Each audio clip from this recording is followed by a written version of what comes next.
Hey, boys and girls, weather report for August 15th, 2022. How about that? It's great. We made That's it all to we the got halfway today. point of August. Yeah, that's all we got today, so we're going to shoot her in the head. She-Hulk Attorney at Law premieres in 3 days. What? She-Hulk Attorney at Law. She-Hulk. She-Hulk. You never heard of She-Hulk? Nope. That's a Marvel Comics thing. It's kind of Okay, a comedy superhero thing. Kind of like He-Hulk? Is it related? It's the Hulk's cousin. Oh. It's Bruce Banner's cousin got some sort of blood transfusion from Bruce Banner in an emergency, and she became She-Hulk. She-Hulk. So, and yeah, okay, so that's kind of like Superman, and he had a cousin, didn't he, that ended up being Supergirl? Yeah. Was that the new Disney? It'll be on Disney Plus, I think. Yeah. She-Hulk. It's a series. Okay, wait a minute. Now, She-Hulk is an attorney? Yes.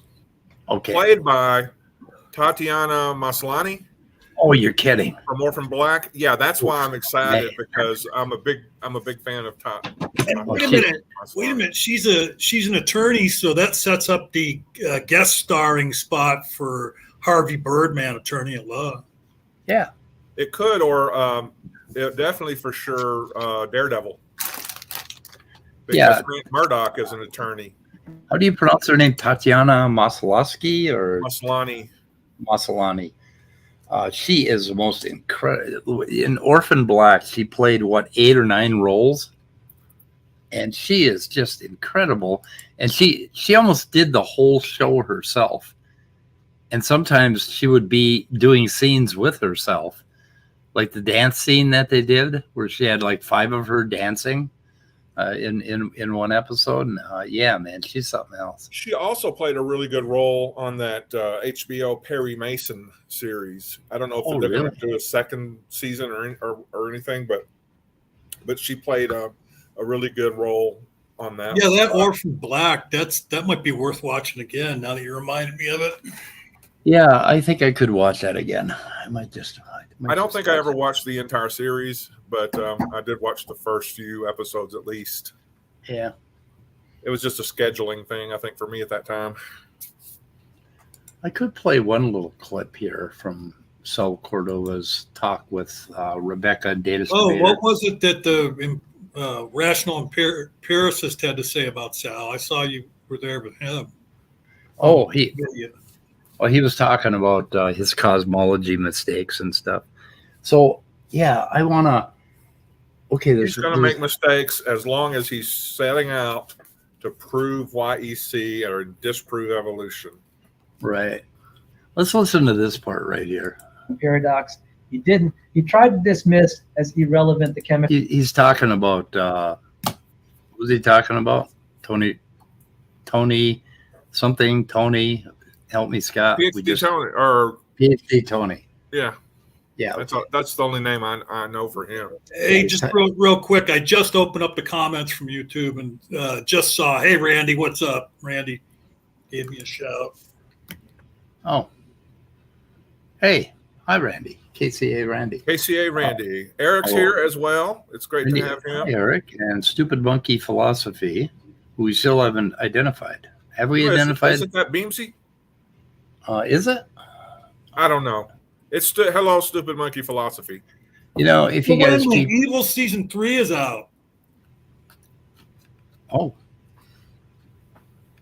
Anyway, okay, I'm going to play this. Paradox. Okay, now he's talking about modern day debate, and he had like 3 things that he insists that PhD Tony didn't answer. And one of them was the chemical problem. Like Sal thinks he's discovered some chemical problem that, overturns old Earth, which is just stupid. And I'm sorry, Sal, it's stupid. And racemization. And then the other one is, what the fuck is it? The young sun paradox. And the other one is the magnetic field is getting weaker, right? Oh, there's stupid monkey philosophy too. Hey, so who's stupider? Is Sal stupider or is Roger stupider? Who's Roger? You remember Roger?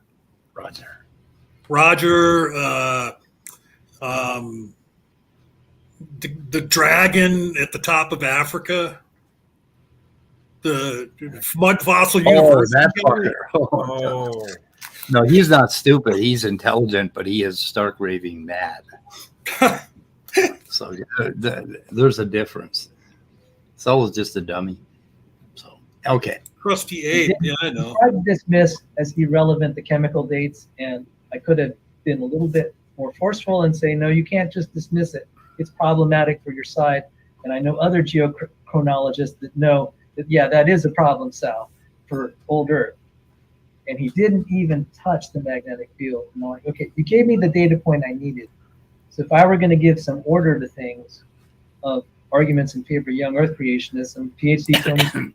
Okay, so now he thinks he's got a plan for attacking young Earth, right? And he named three of the dumbest things that he could possibly come up with. Yeah. I'm sorry. I was just going to ask, where is he where he's saying this? He's on Rebecca, Sel, Miklas, and Shoot the Breeze. That video from the other day. He's on his channel with Rebecca and Miklas, Danish debater. And anyway, so he come up with this. The magnetic field is decreasing in what the hell is it? It's decreased 9% in the past 200 years. Okay, so take a look at this. Let's see. So now he's like these data points that he's coming up with. He's offering these up to make as a reason as to why his brain is damaged. I think so. I'm not sure. Well, he calls them data points to make it sound more believable. It's all smoke and mirrors. It's all sleight of hand. Really, what it is bullet points on a presentation, and you can present all sorts of shit as long as you put a bullet point on it. It looks intelligent. So if I said to you, it's still the same kind of crap. Right. I could say to you, you know what? 98% of the time I shit every day, and that's a data point. But what good is it? Yeah. Okay. A data point is not necessarily a fact. It's just it's a statement by somebody, maybe in a creationist journal, who said something, and boom, there's a data point. But that doesn't make it correct. And these Sal and all of these guys, they're always seeing corollaries where there are none. Right. Because this happened concurrently with this. Well, then that proves it's the cause of this. Like, no, sorry, dude, that's not the way it works. So for PhD Tony, he said, and also he said to Rebecca, well, we're not going to see it for 160,000 years, and we probably won't be here, but we have to wait on the Lord, and we'll see that the magnetic field is decreasing. Well, I found this just is with 3 minutes of searching. In the past 200 years, Earth's magnetic field has weakened about 9% on global average. Now, that's average because every part of the Earth has a different strength for the magnetic field, and it moves around. And it also reverses every now and then. Anyway, some people cite this as evidence a pole reversal is imminent. They don't cite it as evidence that we're going to lose the magnetic field, right? But some people think that another pole reversal is going to happen. But scientists have no reason to believe so. In fact, paleomagnetic studies show the field is about as strong as it has been in the past 100,000 years, and is twice as intense as its million-year average. So rather than going down, it's actually a lot more than the million-year average. Well, some scientists estimate the field strength might completely decay in about 1,300 years. The current weakening could stop at any time. And this is his proof for young Earth creationism, even though we have all kinds of evidence of of reversals and strengthening and weakening of the magnetic field over time, basically. So, I used to know a stripper that was her big finish. Okay, you're not going to bite. No, I'm not biting. Yeah, the pole reversal was her big finish. Oh, the pole reversal. I got it. Oh yeah, okay, I didn't see that coming. Yeah, you won't be my straight man. Okay, that's fine. I get it now. Nope. But anyway, there's no reason to believe any of that because it's going up and down all the time, and it's reversed, and we don't know what the fuck it's going to do next.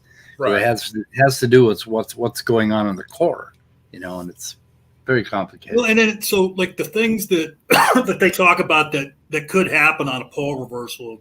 I mean, do you think that it'll fuck things up, or will it just flip and that'll be it?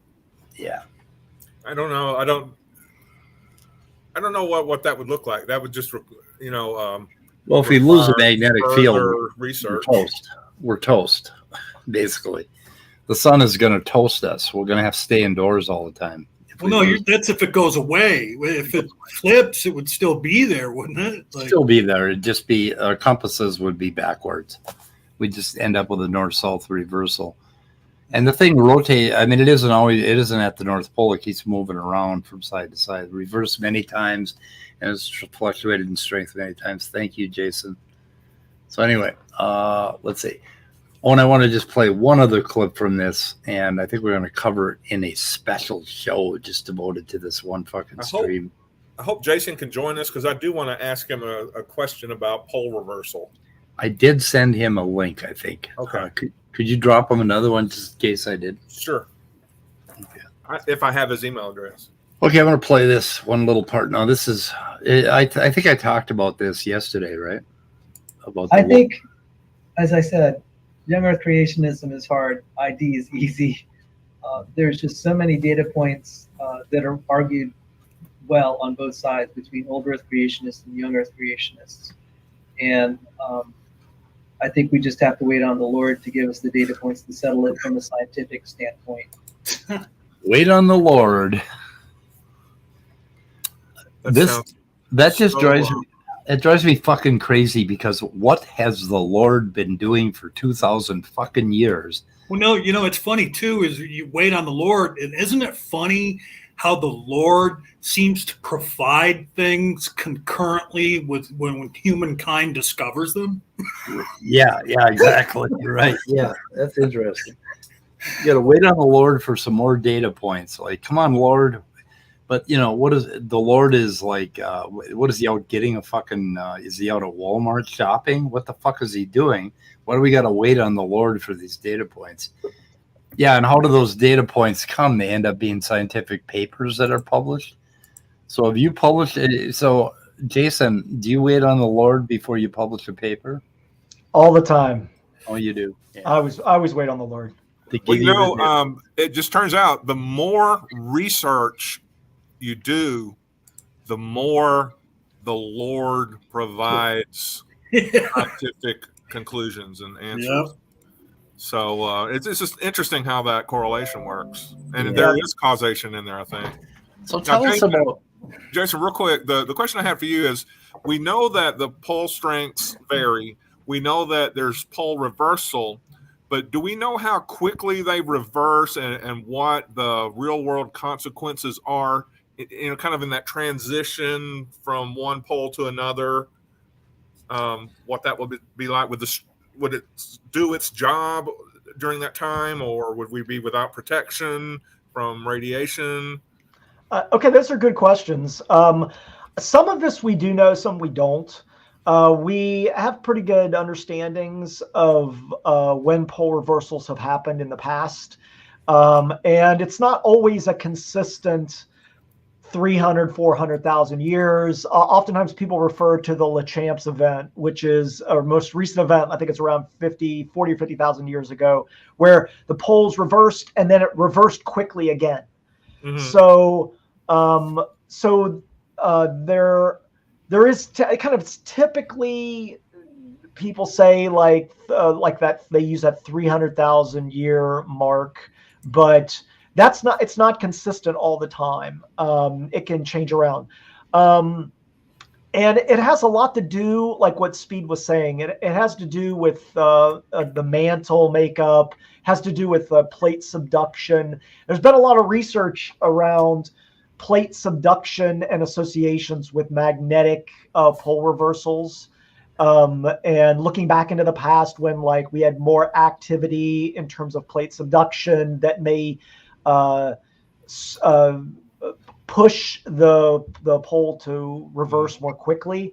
Hey, let me ask you real quick. So, I mean, could it be as horrible as, you know, like that? What was that crappy movie with John Cusack, 2012, I think it was? Did you ever see? And the Earth like basically falls apart, you know, because of you didn't see that movie. You know, I've seen it. What's it called again? It's called 2012. Yeah. Oh yeah, that movie got horrible reviews. I seem to remember hearing about it. I don't know if I've seen it, but it's part of that cluster of apocalypse movies. You know, there was the volcano movies, and then 2012. There's one about Earth just freezing over or something suddenly for some reason. So this is part of that cluster of disaster movie that people get into. The reason I thought of that one is because it had something to do with like the tectonic plates and stuff, you know, like the Earth was basically swallowing itself or something like that. This thing that I was reading from is NASA Global Climate Change or something. I believe that's a NASA approved site. Anyway. Yeah, I mean, this is it's a common like climate denial topic, is to say that the magnetic, like the magnetic field has an association with climate, and there's like no indication that that's the case at all. And there are a bunch of, we could go through the items around that it's like the amount of energy that the magnetic field has in terms of like its relationship to the energy that is influenced on atmospheric systems is like negligible. It's like it's so small that the atmosphere does not have an association with magnetism. That it's like the atmosphere is not ferrous. It does not.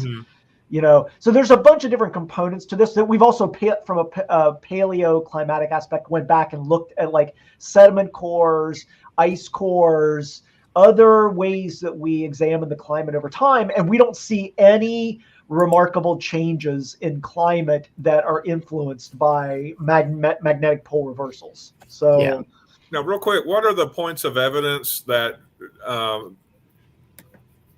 cause geologists to come to the conclusion about pole reversal? You mean how do they know that pole reversals have occurred? Yeah.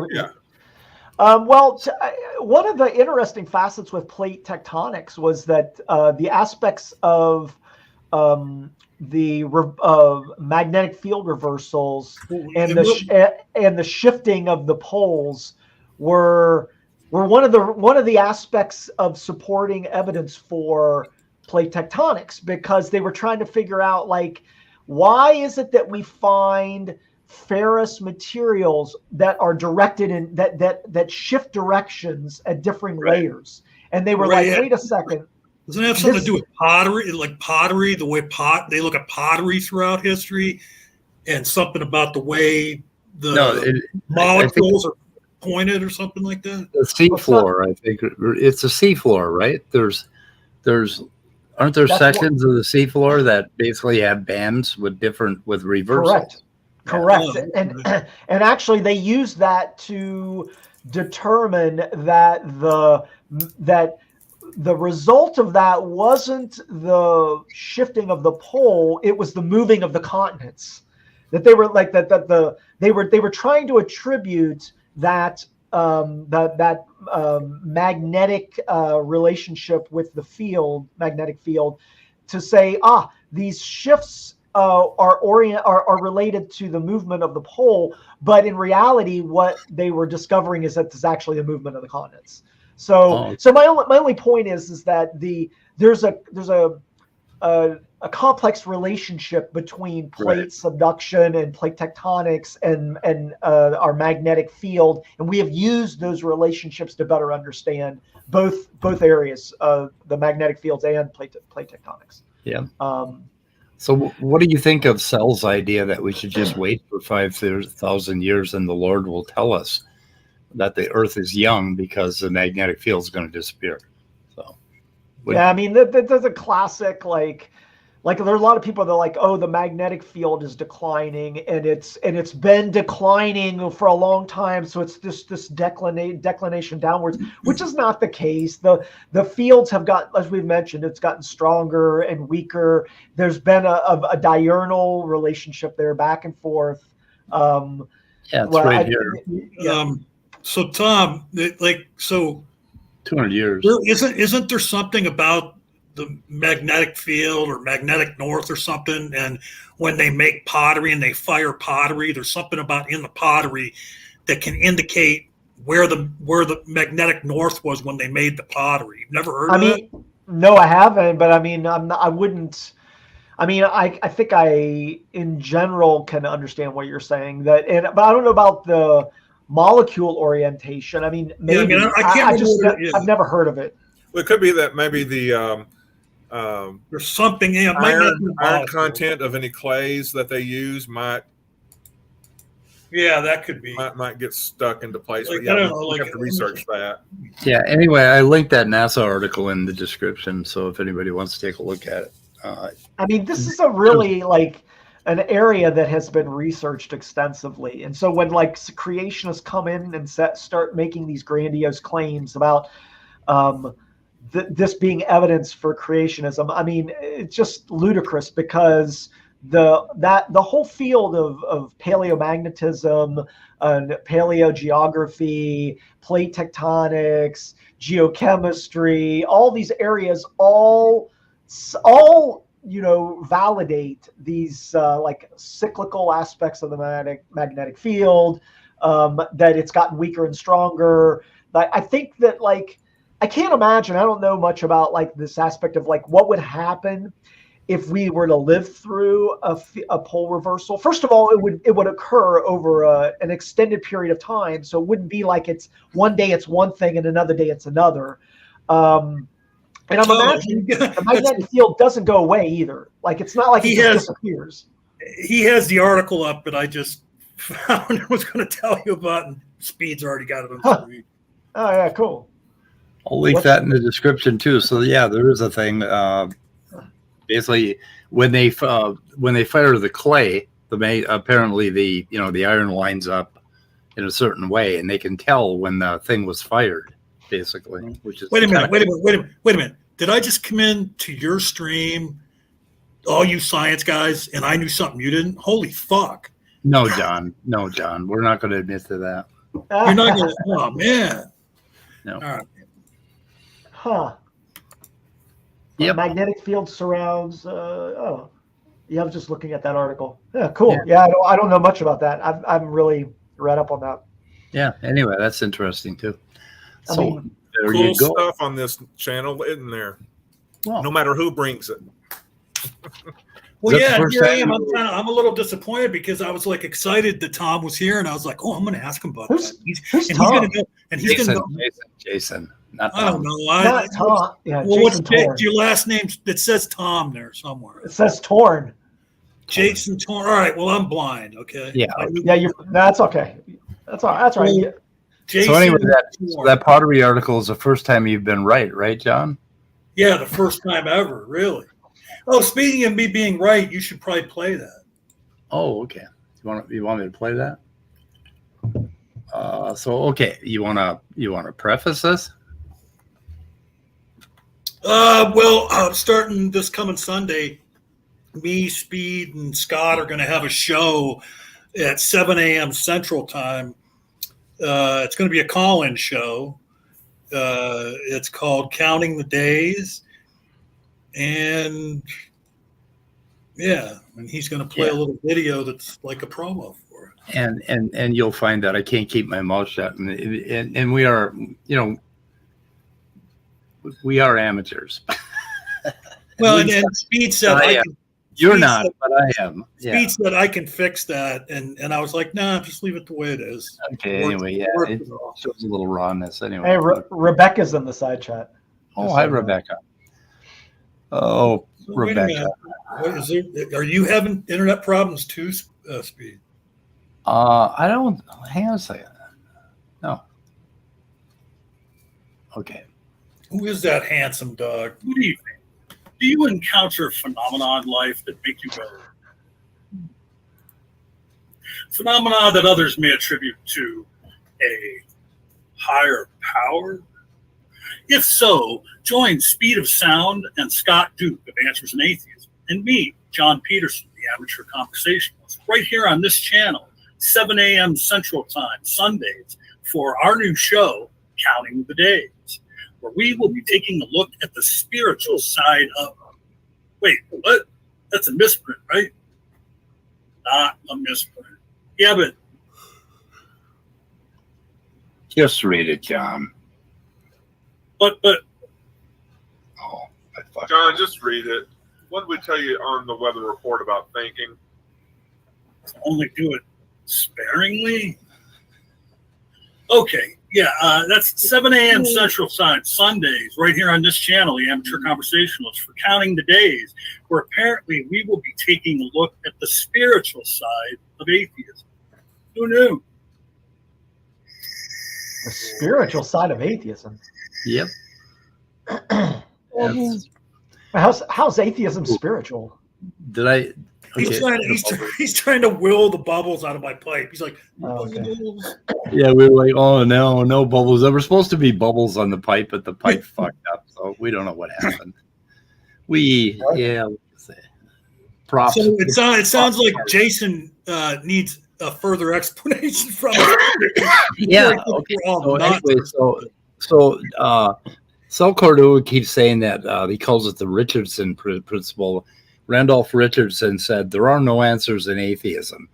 And what Randolph Richardson means is that atheism is just that you don't believe in a God. Yeah. And you're not going to get from that to any metaphysics, right?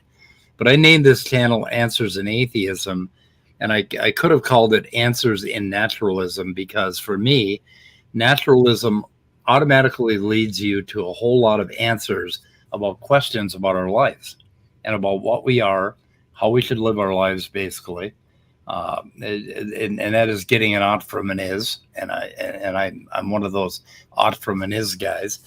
And basically, if you follow naturalism all the way through to its logical conclusion, you get a lot of answers. And one of those answers is living in a spiritual sense or in a spiritual manner, which is something that all humans are capable of doing. And you know why that is? Can I interject real quick? And what Speed made me realize is that, yeah, spiritual has a meaning, but it can also, because, word usages are up to the people who use them. And spirituality can also be about connecting with your fellow human beings, living your best life, also about your relationship with your belief system.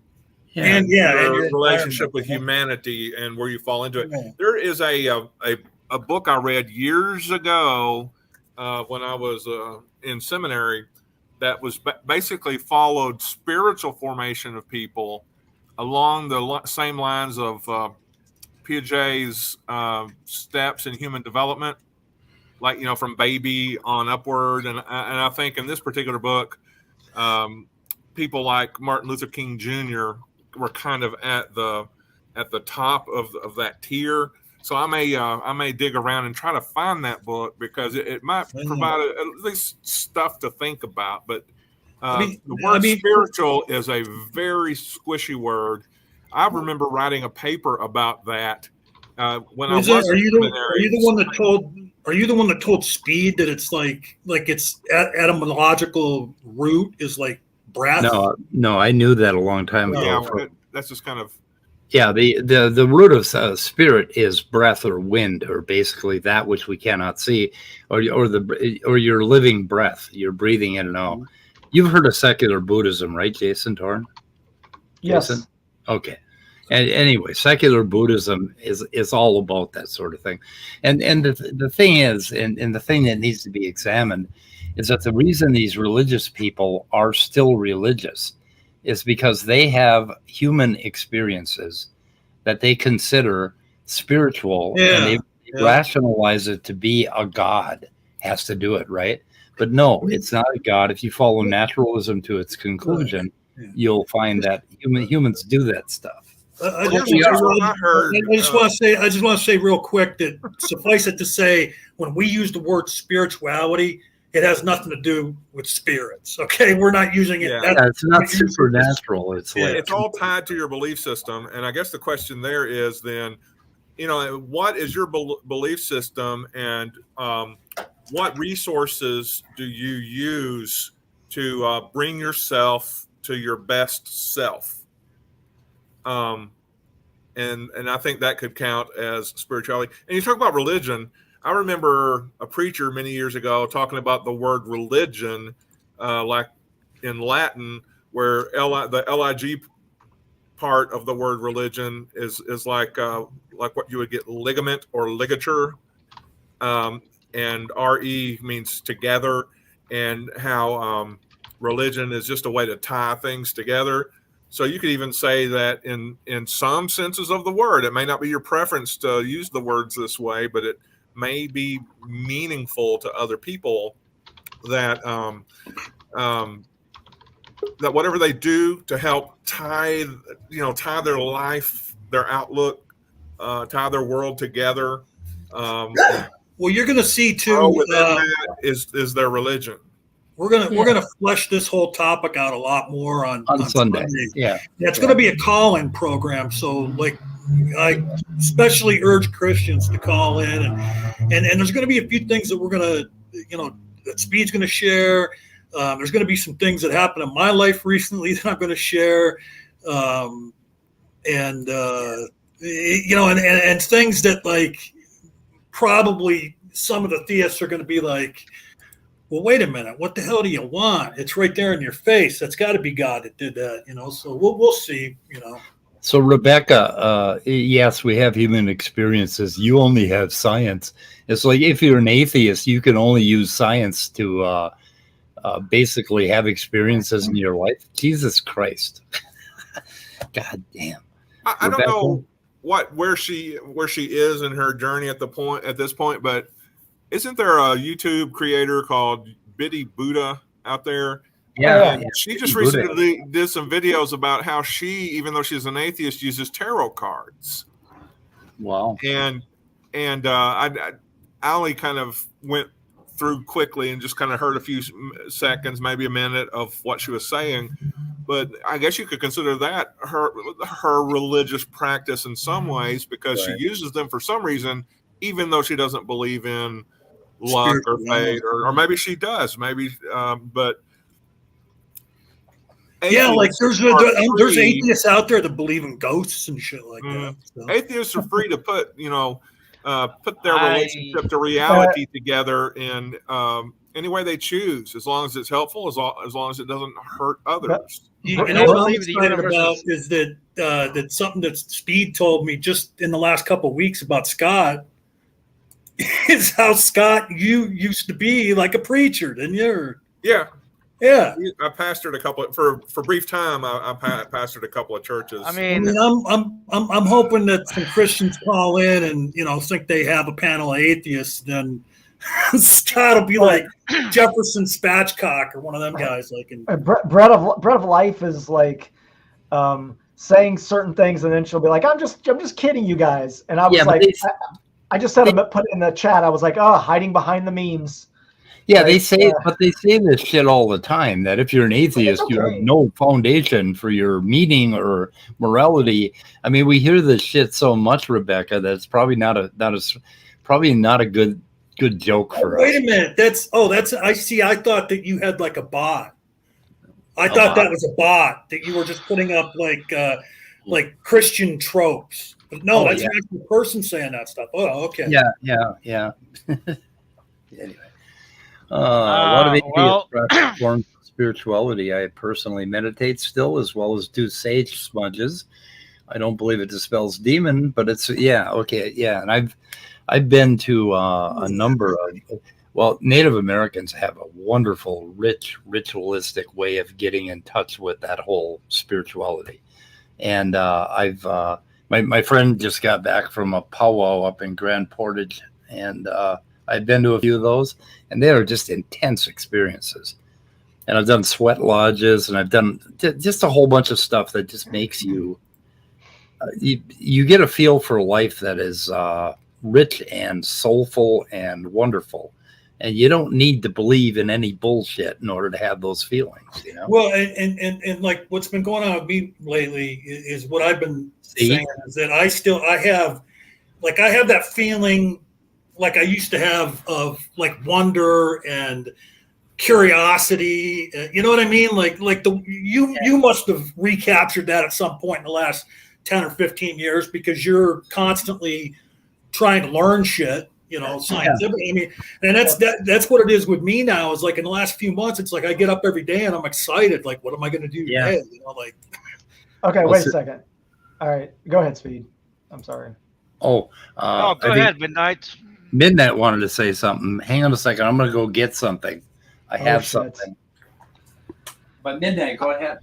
Go ahead, Midnight. Okay, first of all, Scott, it's very interesting that you used to be a pastor because I always make the joke that you look like Zachary Comstock from BioShock Infinite. He was a preacher. He was a preacher too in the game, so that's definitely funny. I thought he was like one of those industrial people from the 19th century. No, he was he was a religious. I'm not saying you are, but he was a religious zealot that. It's an entire thing in the game. Now, something else I wanted to say. There's snack. Something else I wanted to say is that's cute. Something else I wanted to say is that I mean I personally believe the universe is conscious in a way, and that, the universe is conscious. Wait a minute, universe is conscious. Well, you know what, Jason? I would love to do that, but Speed is interrupting me with the cat. Wait, for the universe to be conscious, doesn't it have to have a brain? Okay, go sleep. Some people believe we are the universe's consciousness. Oh, fuck. All right. Yeah. Okay. Hey, I can be spiritual, and I'm being atheist. Hey, I want to say one thing. Bread of Life was saying that you are a deist. Atheists don't have a foundation for their morality. I would say Christians or theists don't have a foundation for your morality. You think you have a foundation for your morality, they make one up. But in reality, you're just speculating. You're speculating that there's a subjective morality that's based on God, but you don't have any evidence of that. So in some ways, we are both in the same position. I don't necessarily claim to have a basis for my morality other than societal and environmental and evolutionary factors. Yeah. So I'm fine with admitting that, but I just don't think that theists are fine with. They're not able to come up with any concept or premise of justifying their objective reality. It's just pontification. Don't you mean morality? Piaget. Morality. Yeah. I guess I'm pronouncing that right, but he was the French human development guy. Basically, you're born, you get your morality from your parents. You know, yes, no. You know, take a time out, swat you in the butt, whatever your parents use to discipline you at a very early age. Then you get it from your peer group. Then you get it from society. Maybe you get it from your church. Maybe you have other people influencing you. And at some point, you're going to start asking questions about why we believe this is good and that is good. This is bad and that is bad. Why should a professor not date a student, even though that student is an adult? Those are called ethics, but they really relate to morality too. Yeah, but because of positions of power. There are things you have to consider that you're not taught at a younger age. So you get your morality from the world around you and through working through and wrestling through. Wait a minute, real quick though. I just want to say, and everything he just said it sums up to it's an evolutionary process. That morality is evolutionary. Okay, you forgot something really important, Scott, and that before any of that, okay, the way you're structured as an organism, okay, you have a distaste and basically you repel aggression and anger and the things that we call negative emotions. So there's an emotional basis that starts to construct your that works in conjunction with your parents, with your culture, with your peers, with society. There's this biological reality to human beings that is the very basis of morality. And that is the part that evolution can affect. Now, I mean, evolution. the thing is, though, it's even more basic than that, Speed. It's about well-being. It's about self-preservation. Yeah. That's where the basis of all of it is, because once you have a sense of well-being, and then once you translate that to living in a community, then then you start thinking in the abstract, and you can say, well, wait a minute, I wouldn't like to be robbed. I bet you my neighbor doesn't want to be robbed. I bet you my neighbor doesn't want to be raped. I mean, so it all starts with self-preservation. It all starts with well-being. Right. If you got a worm heading into a gradient that is uncomfortable for it or acidic, right, it will start to back up. So that is the very basic first good and evil. A worm backing up and going forward, or a protozoan going up a gradient of chemicals. And from that, we have developed a very complex set of emotions that guide us in social pacts. And all of that interplays with culture, with your family, and all of that. And that's how it's built. And that is objective reality of morality. It kind of sucks when you bring Jason in the room, because he's so fucking smart. He makes all of us look like idiots. He summed it all up. He summed it all up there very nicely. So you're a complete moral subjectivist. You don't buy my idea that it starts with these simples. Basically, they're simple organization of our emotional system, our limbic system that's built into our brains, that's basically constructed by genetics, that gives us a tendency to back away from things that would be more aggressive, scary, dangerous, or whatever. I mean, we have this complex set of emotions. And we also have this nurturing of young, which is built into mammals and probably reptiles as well, that basically is chemically ordained, but it affects us emotionally. And all of that and that's what I call the reality, but moral realism rather than moral subjective morality. Because I don't think it's subjective. Otherwise, different tribes would have totally different morals, and they don't. Okay, I do think I'm a moral subjectivist. I think I can make an argument for that. But can you just put what Leo was saying before up there? Because I don't think Leo and I disagree. Maybe it's just the way I worded what I was saying. He's saying, I don't think morality is rooted in evolutionary processes. But he did say that he thinks that the social and community constructs are based in evolutionarily constructed traits. So maybe that's a better way of framing it. Fortunately, reality and facts really don't care what Leo thinks. But when he's right, he's right, and when he's wrong. But so Leo is what I just described called moral constructivist, because your morality is constructed as you develop as an organism, basically, but it's constructed from these simples that relate to what we are as an organism, to our biological reality. Is that called a constructivist? I don't know. I hate fucking ethics. It's one branch. I have a hard time slicing and dicing all the different anti-realism, moral constructivists, like some more subjectivism, more like there's all these differing facets that have differing meanings that I can't necessarily always keep straight. But if you're a moral constructivist, do you think that morals are ultimately just subjective? Like or are you saying that they are constructed based off of some of these broad evolutionary traits, and then societally they get constructed? Okay, I think that makes sense, but I still would say they're subjective in the sense that that it's interpretive. There's a foundation there, but ultimately society is making changes. I mean, we know for a fact that like some societies, I've said this before, like cannibalism, some societies are okay with eating humans. Like that goes against like evolution. Wait a minute. Leo, hang on a second. Rebecca's leaving, and I'm not sure if she's left yet, but Rebecca's going to do a thing on giving the zinc finger to evolutionists with cell Cordova.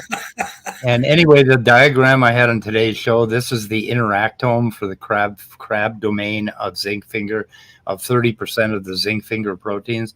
And Saul Cordova is a charlatan, and he's lying about zinc fingers, and he doesn't really seem to know a whole lot about them. and he's going to do an entire show because he thinks that they're, oh my God, this is slam dunk proof that God did it. And he is so full of crap. So anyway, Brett, I just want to mention that, Bread of Life. You're listening to a guy who doesn't know what he's talking about. So anyway. The other thing I want to say, that I had a long conversation. I don't know if it was a long conversation, but a conversation with Jay Bundy on his channel about Rebecca or about Sal. And like, I was trying to be polite in that I really like Rebecca, but I take umbrage to some of her positions. I think I can intellectually say I disagree and still like Rebecca. But I think that I just don't agree with some of her positions, like what she was talking with Nidimos about. Yeah. I didn't agree with that. You know, I don't agree like what she was saying on those topics. I don't really agree that. I know she likes Sal a lot. I don't think Sal's an expert in these areas. I think he puts out misinformation. So can I ask a question? Rebecca is not the one you were showing the other day, Speed. That's the it one. Might have been. I've been picking. No, you were showing somebody that said some really crazy shit. Oh no, that was Cherry Fields. Oh yeah, I was fawning. Oh Jesus Christ! I just dropped my microphone. How did that sound? I didn't really notice. Oh my noise. You know, I spent 8 hours this weekend with my grandkids, and not once did I find myself being just so overjoyed that they're white, English speaking, at the top of the patriarchal system. Heterosexuals, yeah. None of that. Yeah. Anyway, this is kind of okay. I hope Rebecca's gone now because I'm going to pick up. Can I ask a question? So, how many sons? I forget. How many sons did she say she had? 5. 5. Oh, you know what? Yeah, 5. According to statistics, one of her sons might have a surprise for her. Yeah, I know. Especially if you have a lot of sons, you're like, you know, it becomes highly likely you're going to end up with some gay kids. But I'm hoping all 5 of them are gay. He's awesome because like the oldest one is 13, and it's like, okay, the chances of one or two of those kids being gay really fucking high. Wait a minute. Her oldest son is 13. He looks. She showed a picture on her. Wait a minute. And she speaks about her children with pride about their heterosexuality, and they're all under 13. That's even more disgusting. I know. How does she know he's a heterosexual? What the fuck? Well, oh God. Anyway. Well, I don't know. I'm not gonna say anything about her kids. Whatever. Like, no, I'm just saying it. Her speaking of her kids' sexuality. She brought them up, and we're talking about Cherry Fields now, the one that runs creation. She runs creation science for kids. Okay. Oh, you're talking about somebody else. We're not talking about Rebecca. No, Rebecca. Oh, okay. Thank God. Okay. Never say anything like that. Rebecca. Okay. I was Rebecca like, is a very good person. Okay. Yeah. Okay. I agree. Yeah. I totally agree. But even though she's a good person, I want to play. Well, is that why Jason was kind of holding back? He thought we were talking about Rebecca. No. Yeah. No, and this Cherry Fields put a picture of her family on there, and one of them's like 5 or 6 years old, and the oldest one looks about 13. And I'm like, you don't fucking know if they're heterosexuals. And you know, the other thing is, I hope all those kids take Spanish in high school and learn Spanish. I don't know. What? Must be adults from what she was talking about. I hope one of the kids isn't necessarily gay, but just really loves to wear women's clothing. Just flamboyantly wear women's clothing. Yeah. Who cares? Okay, I know. Well, no, it doesn't matter to me, but you know, we want that for her. I think it's part of her spiritual journey that she needs this. Yeah. What's this woman's name? Cherry what? Cherry Fields. Cherry. It sounds like she on YouTube. Yeah, it's called. Okay, no spaces. Look up Creation Science for the numeral 4. Is it kids? Yeah, Creation Science for Kids. So anyway, and you'll find her website, and she goes on and on. Creation Science. What's that, like jumbo shrimp? I linked it in yesterday's. Was it yet? No, the video I did on her, like, when did we do that? Last week, on Friday or something. But I linked the her website, and the video where she says it, and we play what she said about 10 times because I think people need to hear that. You guys didn't. I don't know if I asked you before. Did you see that TJump debate with TJump on a modern day debate with that Daniel guy? It was like 2 days ago or 3 days ago. No. Talking about Nicholas? No, it was like I can't say his last name. It's like Daniel Haqiqatjou. It's like it's oh my god. It's a really it's like Haquitito, something like that. I can't pronounce his last name. I don't want to. I'm not making fun of the guy. I just honestly can't pronounce his last name. I'd say Haqiqatjou. Are you looking at it? Yeah, okay. Yeah, link it.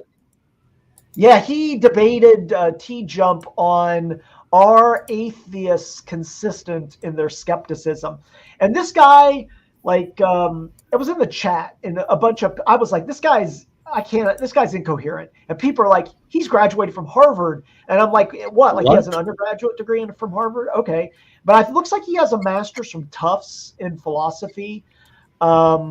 But I honestly couldn't make sense of his argument. I went back and looked at the slides, looked at his hypotheses. I couldn't really make sense of it. But if anybody's interested, I thought it was an intriguing debate. So it might be something for people to watch. I linked it in the description.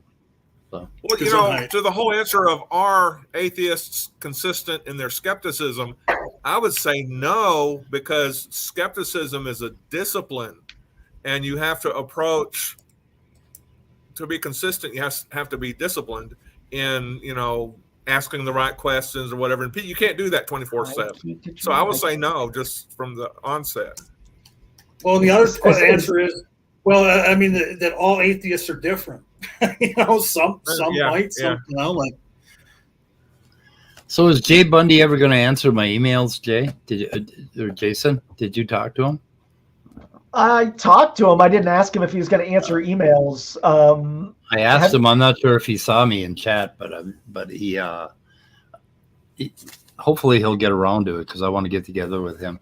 I want you to go on his channel and raps. He constantly is live. I know he's he's going to do 24/7 live shows is what he wants to do. Is he fucking crazy? Well, when does he sleep? Does he sleep? Know, man. I have no idea. I mean, he's probably live right now, right? Yeah, sure. I'll bet he is. Let's just find out. I thought he was like some kind of scientist or doctor or something. He is. Oh yeah, he's live right now. When does he work? He's live. Oh my god. Oh yeah, he's live. He's live all the time, man. I swear. Not only is he live, but he's live. I mean, like really live. He really gets out there. Okay, so he's live now. At the moment, he is live. Yeah. There he is. But I like Jay a lot. He's a good dude. He is really funny. a decent person. He's funny. He's really great. He's entertaining. Really taken with him. Yeah, I totally agree. Yeah, you got to get him on the show. He's been on the show before. Yeah, he was on once. Yeah, he was on once. Yeah, you might want to just pop over there sometime and join his stream, like that. Yeah. Well, I emailed them too. I don't think. Yeah, I gotta watch it. That was yesterday, right? When you were on there. Yeah, I think so. Yesterday. Yeah. And you'll sleep when he's dead. I think so. Hey, what's the name of the professor who started that project with the E. coli that Jay worked on? Lenski? Rich Lenski. Yeah. Yeah. Yeah, he's going over somebody. Yeah, it's quite an entertaining show that he's putting on. I agree. I'm getting more hooked on it. At first, I wasn't sure, and then I got kind of hooked on him. So, anyway, there he is. Yeah. Oh wait. I gotta tell him. I'm like, hey, dude, we're sniping your stream over Answers in Atheism. And tell him to answer my goddamn emails too. He'll probably listen to you. Maybe, I don't know. But I am in his stream a lot, so let's Pocket Locker. Because I wanted to have a talk with him about what he's doing with this digital evolution project.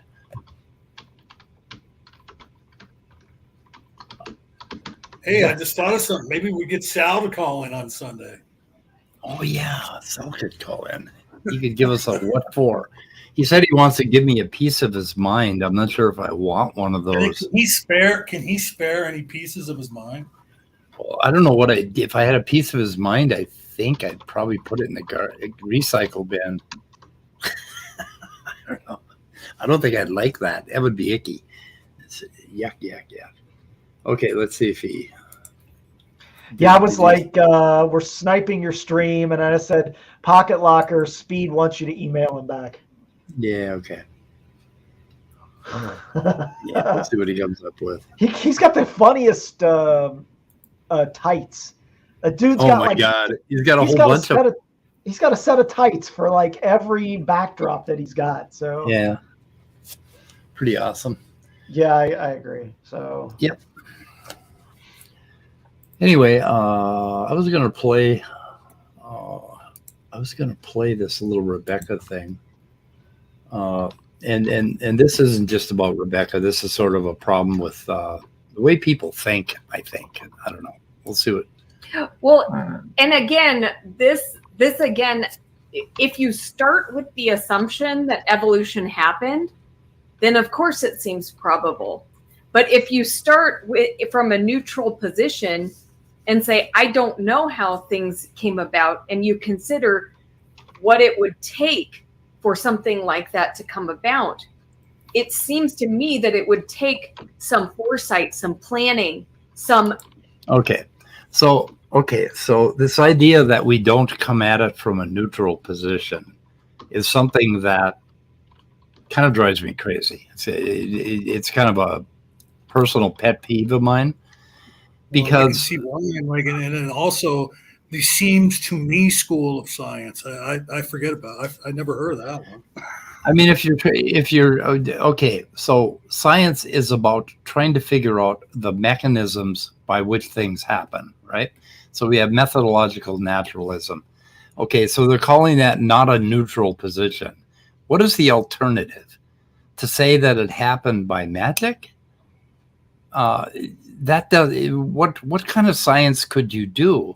I mean, if we look at a mechanism, we look at some existent thing like a liver, right? And we look back, and what we do is we look across extant species, and we analyze genomes, and we look at the structures, and we figure out the embryology, and we try to figure out how could this thing have arisen naturally, basically. But we're not assuming evolution in order to do that. We're simply trying to figure out how something could happen using methodological naturalism. The reason you're not neutral is because you don't acknowledge that. Of course we do. That their claim is possible, that it could be the magic. They just want you to. But the thing is, I think we all do acknowledge that we might find something that is impossible naturally. I mean, we might find something weird about the fucking universe. And I've when I started looking into embryology, I'm telling you, I was more skeptical than any creationist ever was, because I couldn't understand how a zygote could turn into an organism. And until I actually started looking at the mechanism for doing that, I was very skeptical. And my skepticism drove me to look for answers. It didn't drive me to say, oh, it couldn't have happened, God did it. That would have been a bias. That would have been a bias, right? The period of time that preceded 1859, when Darwin published his work, you had a lot of scientists who were theists or deists. They assumed, this catastrophism, which is basically based on the idea of the flood. And they came to believe and came to see from the rocks and through calculating rates of erosion that the earth needs to be more than 6,000 years old. So it started with the bias that Christianity put into the culture, and then shifted to looking at the evidence and coming to a conclusion. So yeah, and that's to say we're starting with a handicap or a loaded dice or whatever is not true. Yeah, that's beautiful. Scott just turned Rebecca's thesis on its head. Okay. Yeah. That's what that was. But I mean that emphasizes my point that we're just looking to see how we're not having any bias. I mean, I assume it evolved. If I assumed it evolved, then I wouldn't look to see how it evolved, right? Jay is sniping the stream right now. Jay's got us on his stream. Oh my gosh, he's coming. Hey Jay, what's up? Dr. Bundy. Damn, he really is. But I've seen him without all of his fancy live streaming gear on, and he looks like a normal science nerd. Okay, take that, Jay. What's up, Jay? What's going on, dude? Yeah, Jay. Put up that last. We're watching you, watching us, watching you. When you guys put up that last Leo comment. So if I snipe I wonder what speed thinks of that. What does speed think of Leo Phyllis's last comment? Or not? I mean, not his last. He said the alternative is to call it methodological empiricism because naturalism is a bit of a loaded term. I think he's been talking to Danny too much. Oh, Leo, shut the fuck up. Yeah, he has been talking. That's the thing about changing words or changing vocabulary is it will sooner or later you'll have to change it again because that will become the trigger. Oh my God, we're in a Vinda loop. Oh man. Oh my God. Hey Jay, I like your tights, Jay. This is just like a little personal, Jay. Oh my God! You have the mirror behind you and in front of you, and it just keeps going in. Yeah. It's called a Vinda loop by South Park. The episode of South Park where they got into the Vinda loop. If you haven't seen it, you got to watch the Vinda loop episode on South Park. Oh my God, that's gonna make people's brains hurt. This is it was so great because they call a customer service person about his VR. And he's like in the VR, and they form a Vinda loop, and it's just fucking awesome. And they actually show real characters for the South Park characters at the end of it, which is a simulation, I think. And it's just I don't know, it's awesome. I don't think I've ever been on. Stupid Horror Energy says Jayception. I don't think I've ever been on a stream that somebody else is sniping the stream and then another stream is sniping that stream, and I'm in both chats talking to people. So. It's wild. It's crazy. Only Jay could do that. Oh, what the hell? He's how did he do that? I don't know, but he doesn't have a second PhD for nothing. What the fuck? I don't know what he's doing. Anyway, okay, we'll stop sniping, Jay. Go over there and watch. He's done. He stopped sniping us. So yeah. Okay, I blew his mind. I think I blew his mind. Right? Is that what happened? Jayception. Anyway. Yeah, Inception. Yeah, I like Stupid Horror Energy. Jayception. She's. I'm trying to get her to come on the stream, but she won't. She has a lot of insightful comments. I wish she would interact. Has she ever been on live stream? She was on Praise's stream. Jay wants a link. Send pod. Oh yeah, he wants a link. Let's get him in. Let's get him in here. Okay. Or you just want me to put it out there? Do you have his? Yeah, just put it. Yeah, put it out there in chat, and hopefully we won't get a lot of people in because. Well, we're in charge of who gets in, so.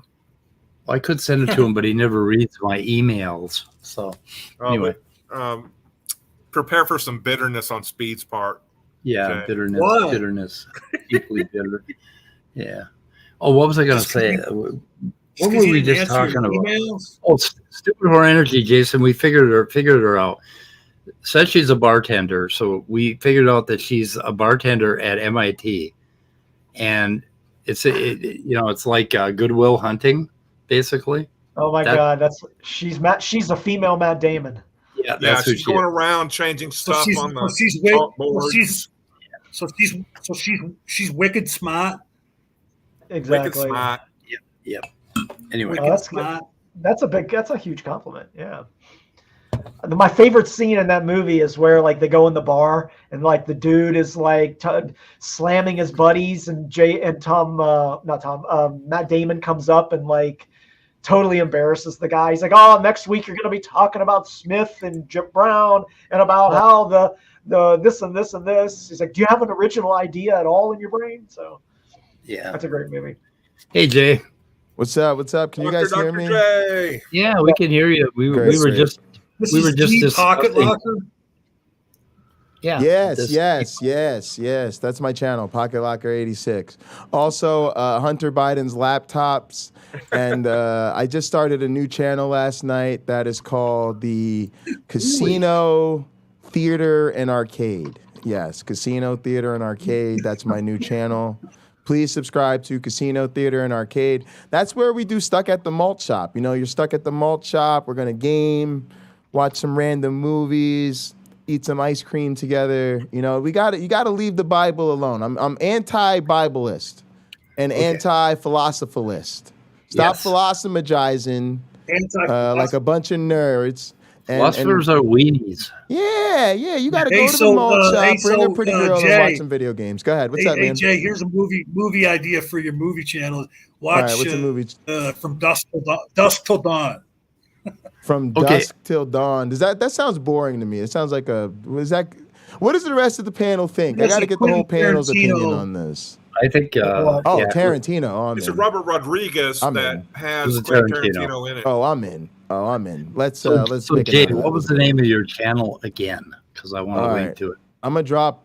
You want me to drop the links on you, man? I'll drop the links. Yeah, let's drop the links. You've got a wrench, don't you? Give him a wrench. Well, you've got to post something in my comments. Yeah, you got. Okay, I did. I posted something in your comments. You did? Where the fuck is it? Yeah, you'll see. Like I think on all his channels he posted in the comments. Oh, you did? Okay, yeah. I'll give you a wrench.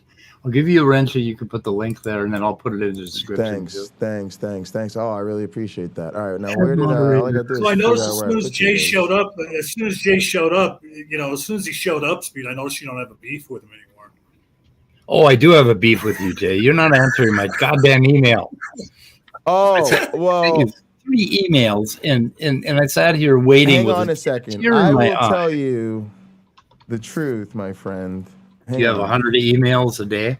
First off, I don't even know if I just sent you the right link. Let me check that link. Nope, I just sent you a link to your own video. That's how out of whack I am right now. In case you forgot how to get here and shit, you know what I mean? In case you need directions.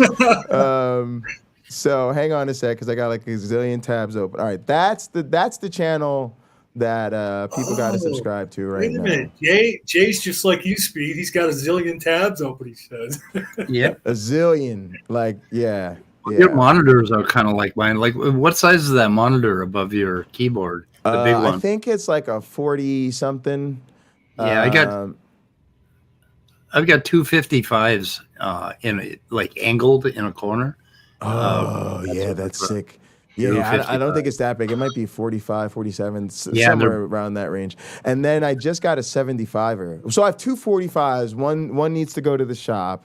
I got another 30. I'm down 2 monitors. People go, "Oh, you got 4 screens." I'm like, I'm down 2. I feel handicapped. But I just got a 75er too. That's going to be our big sort of backdrop, Matt Dillahunty type of Jimmy Snow type of look. Yeah, I got. And then I'm trying to get the David Pakman set. Go ahead.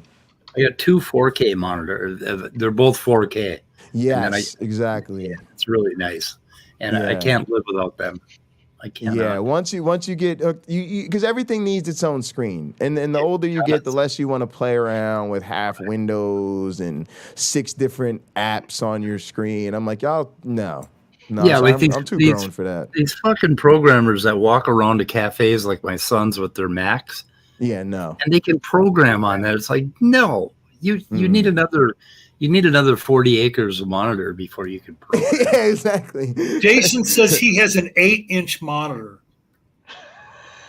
What? But he uses it for basically nothing, right? Toss him out of here. Now, come on, put my thing up there. Put my my chat. Throw his ass out of here, man. 8-inch monitor. Oh, No, I get it. I didn't see the quotes. I see. A little slow on the uptake. I see what time it is. I think he's talking about lizards. He's not talking about computer screens. He's talking about lizards. That type of talk is that's for the casino, that's theater, casino, and arcade. Yeah, that's okay. I linked that in the description, and I'm gonna go subscribe to it. I appreciate that. We'll be there. We'll be there tonight. We're gonna be there like every night. It's also gonna be where I do the overnight streams. So literally, what happens is I show up there, we chill for a little bit, we put on some dope gaming or whatever it's gonna be, and then I hang out for a bit, and then everybody kind of goes to bed, and it's there. You guys can hang out and chat or whatever, and then I get up and then I go live on Pocket Locker 86 again. So really appreciate all the support over there, all the watch time. We sort of want it to be people's fallback channel, right? When you've got nothing else going on, you get up on YouTube and there's nothing going on. See if we're live at Pocket Locker 86 or over on the casino. I'll tell you what, that answers a big question we had about you. Is we wondered when you slept. I literally feel better sleeping when I have something going on where my community can be gathered, or else I feel like as the Most High Apostle of the Cult of the Flying Man, I'm not providing a space for my congregants to be gathered. So I get a little anxious. And so now that I have this other channel, I feel a little bit more free to take care of my mental health, walk my dog a little bit longer, catch a couple extra hours of sleep, because I know the people that really somebody's got to be live right now. Somebody's got to be live right now. There's a place to go, Hey, John, Otangelo just noticed that you're here. We'll see if Otangelo runs away. Hey, I gotta step away, guys. I got a kid thing I gotta deal with, so I'm sorry. Jason, come hit us up later. I will. I'll be over there, Jay. Hey, I loved you in what was that show with the other guy that you were in? Mythbusters. That's a Gibbons channel. Oh, Mythbusters. He was in Mythbusters. Jason Torn. He was already gone. Oh yeah, okay. Germania is a lurker. Oh, Germania's back. We haven't seen him for like weeks. I thought he died. I thought you were dead. I just sent you an email and asked if you were dead. So I'm guessing he's not dead. So what are you doing today? Oh, by the way, I'm always watching your stuff on TV. I'm not in chat a lot because I don't know what the fuck to say in chat half the time. So, but I always watch you, Jay, on sitting in my armchair with my kitty.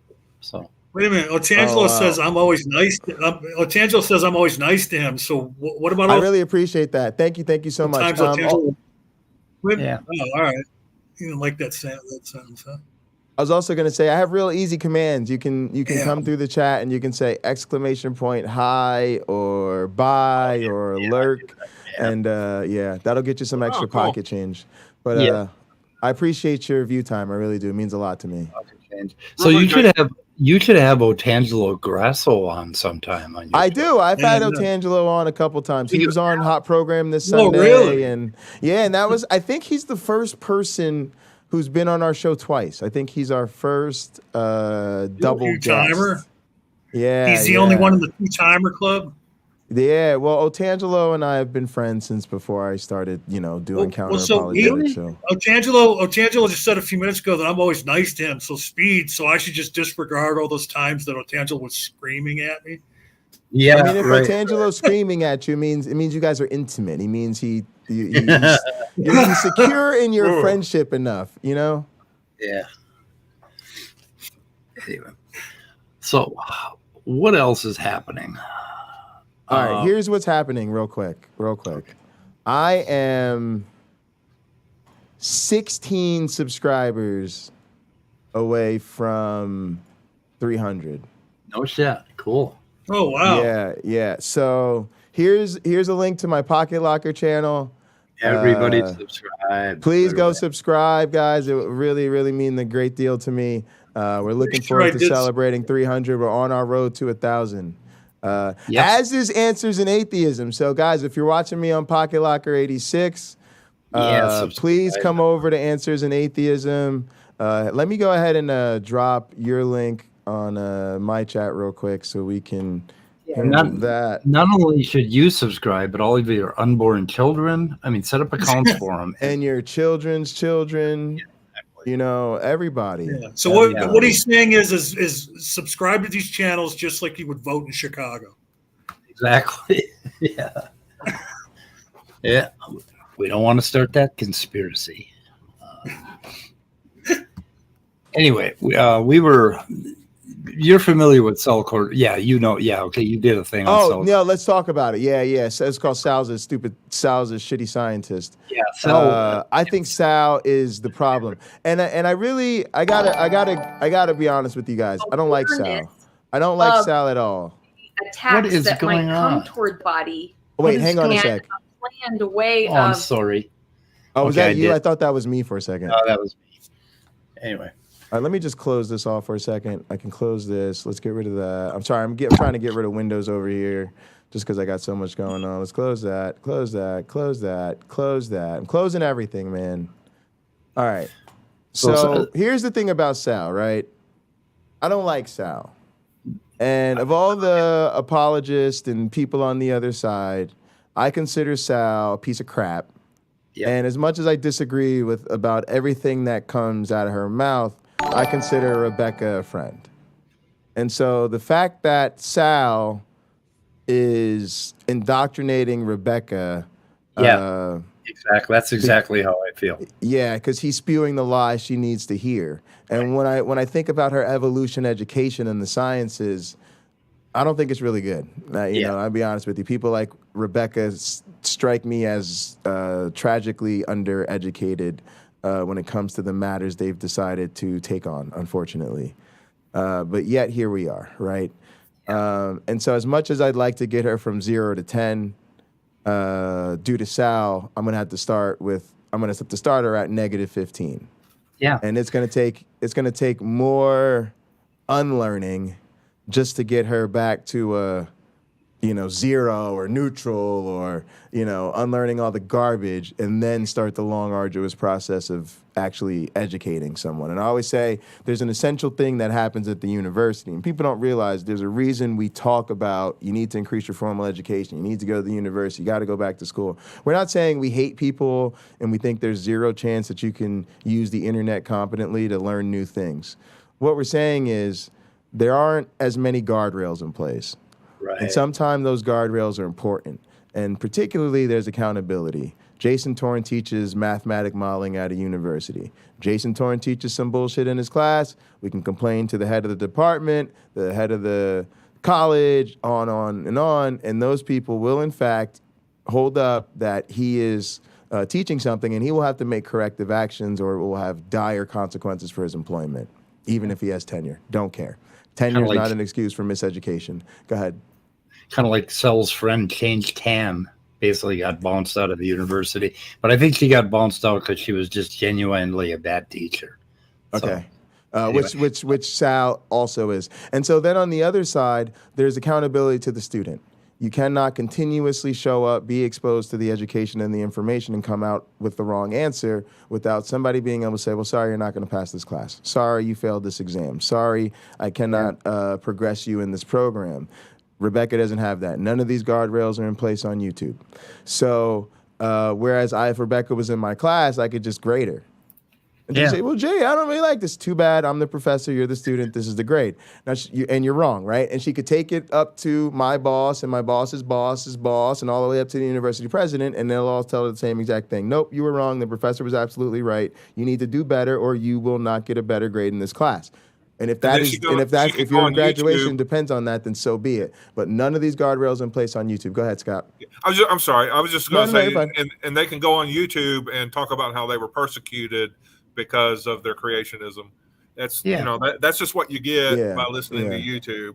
And that's kind of what we do with Sel's videos here, is we kind of give him a grade. Basically, we go through all the bullshit he says, point by point.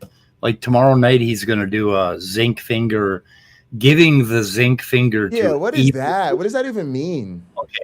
So Cell thinks, okay, he always talks about ZNF 136. One zinc finger. We have 700 in our genome. Sorry, what is a zinc finger? I've never, I thought this was a joke or something. No, zinc fingers, it's basically a particular motif in a protein that where 2 cysteines and 2 histidines grab up a zinc ion and they make a little fold, and the fold is like a finger and it sticks into the DNA in the major groove.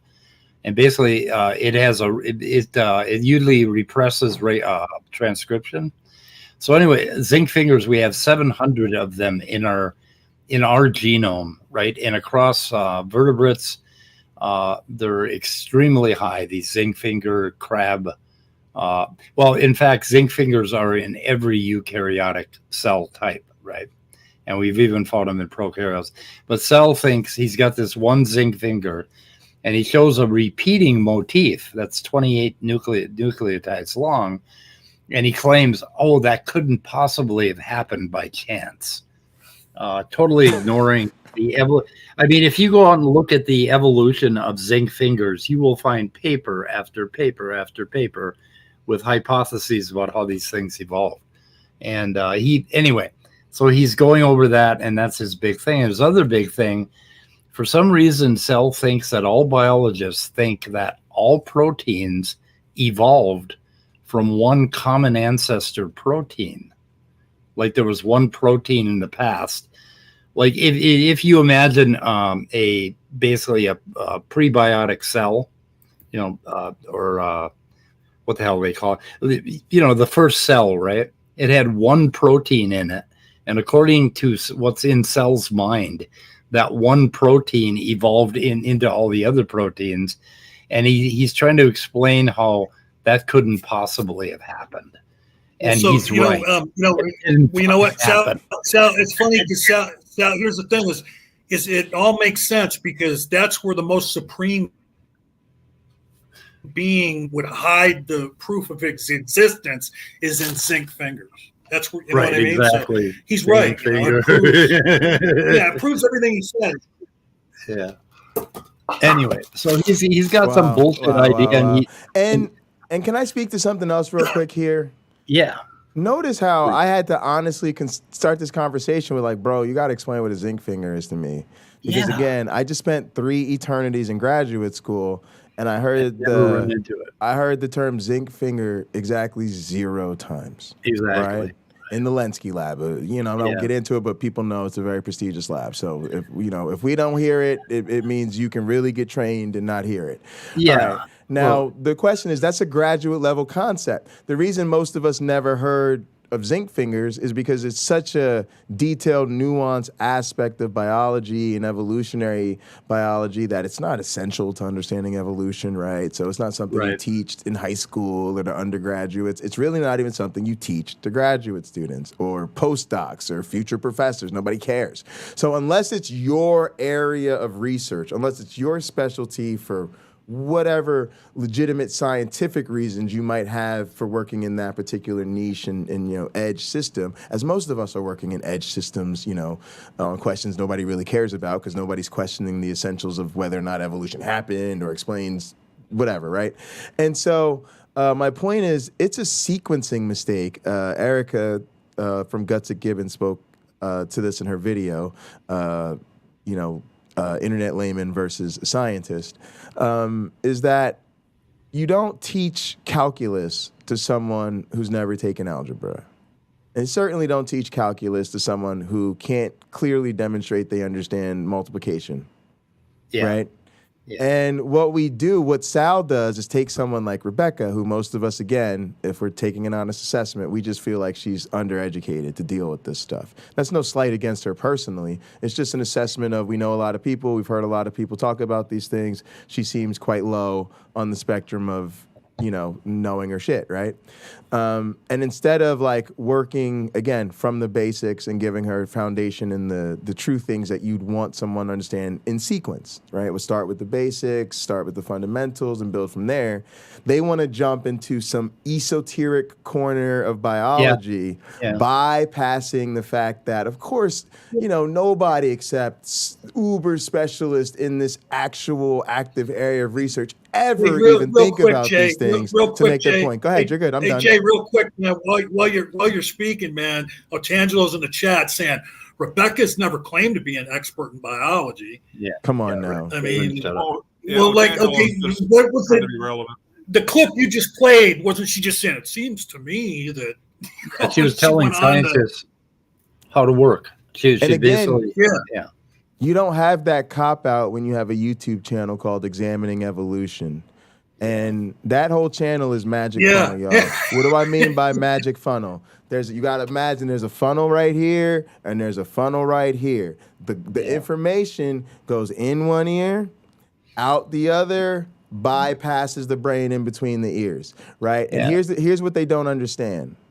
It's not like it was back in the day when these conversations happened in private. And then me and Speed of Sound had to trust each other. Hey, man, I tried to have a conversation with Rebecca about evolution. Yeah, I thought I laid out the case pretty good, but in one ear, out the other. And then you say, oh, yeah, I had a conversation with her a few months back about that. I thought the same thing happened. But secretly, you might be thinking, well, Jay, I wasn't there. I didn't really see your conversation. I don't know. Maybe it was an off day for you. Or maybe she triggered you or something. And you just hey, guys. And maybe, go ahead, wait a minute. Hold on. Tangelo is in there. He's going, she goes with what experts say. What experts does she go with? No, she goes with what non-experts say. She refuses to go with what experts say. Exactly. But my point is this, guys. Hang on a sec. Oh. That's not happening anymore. What happens now is these people do it on YouTube. We have the tape. We have the footage. What happens now is I go, Speed of Sound, I watched your conversation with Rebecca about this. You laid out the case brilliantly in one ear, out the other. You know what, Jay? I watched the video you did with Rebecca. I thought you did a pretty darn good job. In one ear and out the other. Well, did you see Gutsick Gibb and Erica's video on with her? Oh, yeah, I watched that too. Man, she laid it out even tighter than me and you did, right? So we got the tape on y'all. We've seen it. So now when you come and you do an Examining Evolution channel, you put the target on your back. You painted that scarlet letter all over yourself and said, well, I'm going to tell you why all the experts are wrong. And we sit here like, okay. So Tangelo, it don't matter. It really doesn't matter. If you tell us you're a professional boxer or even an amateur, and you say, I'm a talented amateur boxer, and on this channel, what I will do is show you how good I am at boxing. And then you get in the ring with somebody who else is a boxer, and they punch your monkey ass in the face. Do not come complaining to us about it for watching. Go ahead, y'all. Anyway, zinc finger domain is one domain out of about 30,000, and you're right. They tend to focus on one particular little graduate level topic, and they do it very badly, but they do it so convincingly for their masses. I mean, like what he's doing with Rebecca, I've watched it, and even Danish Debater the other night. He just kept trying to blow him away by mentioning something that he had not fully researched yet. Silver bullets. That's what he's looking for, is a silver bullet. And you know what's ironic about that? Sel complains about us doing that to him. He calls it Brandolini's Law. You bring something up that they haven't heard of, and then you got to go out and download fucking papers for 2 weeks. He did the same thing to me about Shroud of Turin. You know, he just threw all the Shroud of Turin stuff at me I had literally never heard, and then I had to just be like, all right, break it down for me, because I have no idea if that's really what you're talking about, because you're talking about something totally outside my area. And then they do this to us. I gave this analogy people liked. Also, I wanted to just send a quick shout out to my chat. My chat is on fire. I don't get to mention everything they say, but Cameron Bennett, I know, who's a big fan and really holds a lot of things down. He said, Rebecca only likes evidence if it agrees with her beliefs. And then he said, as long as there's just one Christian on earth who agrees with her, she'll take their word for it. Skyworks added, of course, Sal's coaching Rebecca in apologetics. So there've been a lot of other fire comments, but they keep making them. Lena, appreciate y'all. Spider. Lena said she's already got her money on Taylor doing the exact same thing. Although some of us are suspecting that maybe Taylor's school and her department got to her, and maybe that's why we don't see as much from her. So I'm putting out an APB on Taylor. We're doing a community wellness check on Taylor to see what's up. Also, speed of sound. If Rebecca did send me Taylor's information, so if I do link up with Taylor, I'll see if she's willing to link up with you. I know you probably like to talk to her, so I have we do what we can for each other. Oh, you have? Cool. I didn't see that. Is it on your channel? Yeah, but it was when was it? About 2 months ago, something like that. I got to go back to find it. I'll go back and check it out. I'll try to find it for you. But anyway, shoot me a link. Also, real quick, pocketlocker86@gmail. Email me anytime, man. Anytime. We were just looking at Taylor's tweets on Twitter, and she said some really interesting stuff. I had a couple of them up. Yeah, go for it, man. Take your time. I'd love to hear them. What did she say? The scientific community is covering up so many things to promote atheism. Wow. That was a tweet. Like, what the fuck does that mean? How long ago was that?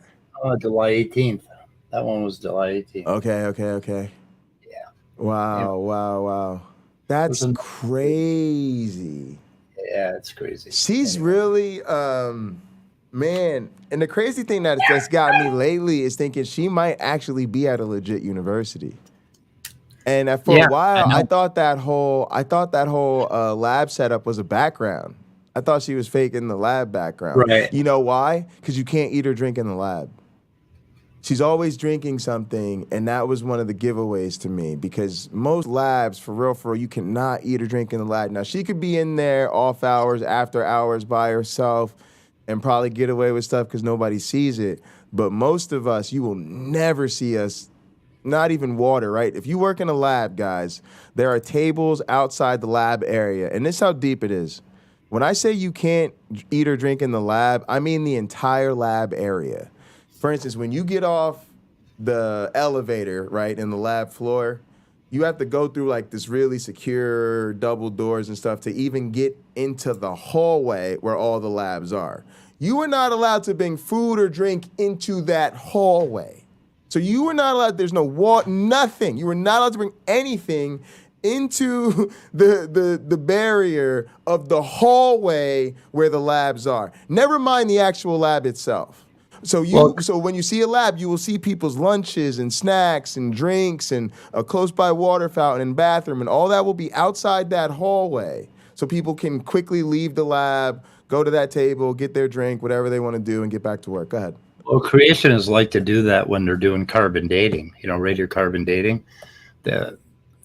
They like to contaminate a little bit. So right. So that's probably why she doesn't mind if there's a little bit of contamination here or there, right? Not gonna hurt her any. Nope. But yeah, that was the thing. So now I don't know. Now I don't know. Now I think it might be legit. What up, Midnight Sparkle? How you doing? Midnight. Pretty good, I guess. Came back after eating pizza, so. Well, eating pizza is a good thing. Yes. I have a new kitty. Did you bring enough for everybody midnight? Seriously. Maybe one day. Hey, we're gonna have BLTs, I think. How about that shit? I love a good BLT for dinner. Bacon, lettuce, tomato. Yeah, anyway, and for me, it's like 2 pounds of bacon, a couple slices of tomato, and that's the way I roll. Yeah, and we'll think about the lettuce. Yeah, and then I put salt on it. My son hates that when I salt my bacon, but fuck, they don't salt it enough anymore. I'm with it. Go for it. Yeah, screw it. Anyway, guys, I think we're gonna wrap her up for the day. So why? I just got here. Huh? Well, midnight. That's pretty much why. Well, we always do that midnight. When you get here, we fucking causation isn't always correlation, Midnight. So don't think he's ending it. I know, John. Anyway, we are going to do a thing for sure this Sunday on spirituality and atheism, which should be interesting. What time? I linked it in my description too. Or no, I haven't, because you haven't provided me. We're going to talk about it more this week at 7 a.m., but I'm going to premiere them later in the day. So on this channel, but on John's channel, the Amateur Conversationalist. Yeah. And I was supposed to have made the stream by now and given him a link, and I just forgot about it until he just said it again just now. Yes, I know you did, John. So anyway. That's good. Okay, boys and girls. Wait a minute. It was because of our sparkling guest that we had. The Sparkling Midnight? Yeah. No, not Midnight. I mean, the great guest we had in Jay. Oh, yes. Oh. Well, that's why you Thanks. forgot. Guys, I'm Pocket Locker 86. If you guys would like to watch my stream or the casino arcade and casino theater and arcade. Thank you guys so much. Speed of Sound, I always appreciate your stuff. And also, I'm trying, like most streamers, right, to get more engagement, right? And so a lot of times more people start to watch us after than when we're live. And so you really want to get your comments to grow. And you always leave some, meaningful comments on my videos when you get a chance or you have an opportunity to. And I really, really appreciate it. So even if the comment section isn't as popping as I'd like it to be, I'm sure that type of contribution will help it grow once it is. So thank you so much for those comments. We'll try to do that. And please answer the email. I would like to have a private comment. Yeah. Here's what I was going to tell you. I've been crazy busy, so I haven't booked anything. I told people I just need to get through my birthday weekend. My birthday was last week, and we did a bunch of stuff. And so this week, Monday's usually my kind of day office because I do so much streaming throughout the weekend. So normally Tuesdays are when I officially kind of get back to work, and I will be responding to you and a whole bunch of other people. But I didn't even prioritize any other people. Literally, I haven't responded to anybody. It hasn't mattered who it is. So we have to have a private chat so that we can collaborate on covering up the real science, so we can promote atheism. So. Of course. The Masons have some instructions for us, so we have to take those instructions from the Masons and then cover up what the scientists don't want us to know. Right. But let's get out of here before Midnight Sparkle gets any more ideas. I know we were going to go for 2 or 3 more hours, but now that Sparkle's here, we got to end this stream. We got to end this fucker. Yeah, we got to get the fuck out of here. Thank you so much, fellas. Okay, bye. All right, bye. Goodbye, cruel world. We're shooting an ad.